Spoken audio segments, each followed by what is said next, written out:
અમદાવાદથી મોટા સમાચાર સામે આવ્યા છે। સાબરમતીમાં ચેઇન સ્નેચરનો આતંક યથાવત છે। સાબરમતીના સ્મૃતિ મંદિર નજીક ચેઇન સ્નેચિંગની ઘટના બની। બાઇક સવાર બે શખ્સે સોનાની ચેઇન ખેંચી ફરાર થયા।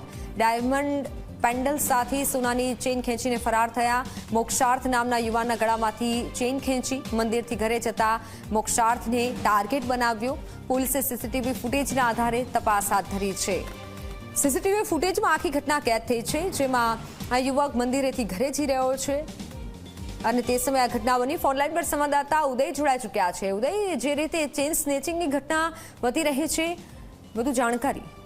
મિત્તલ, જો વાત કરાવે તો અમદાવાદના સાબરમતી પોલીસ સ્ટેશન વિસ્તારનો બનાવ છે, જેમાં ધોળા દિવસે ચેઇન સ્નેચિંગનો બનાવ બન્યો હોવાનું દ્રશ્યો જે છે ત્યારે સામે આવે છે। સીસીટીવી ફૂટેજમાં તમે જોઈ શકો છો કે આખરે પલ્સર બાઇક ઉપર આવેલા વ્યક્તિ જે છે એ કઈ રીતે તેનું સ્નેચિંગ કરી અને ત્યાંથી ફરાર થઈ જાય છે, જેના સમગ્ર સીસીટીવી ફૂટેજ જે છે આખા વાયરલ થયેલા છે અને જેમાં સોનાનો ચેન જે છે એ આરોપી દ્વારા લૂંટવામાં આવેલો છે। ત્યારે સમગ્ર મામલે સાબરમતી પોલીસે ફરિયાદ નોંધી છે। ફરિયાદ નોંધ્યા બાદ જે છે સીસીટીવી ફૂટેજ અને બાઇકના નંબરના આધારે આરોપી કયા રૂટ ઉપર ફરાર થયો છે તેને લઈને તપાસ શરૂ કરી છે।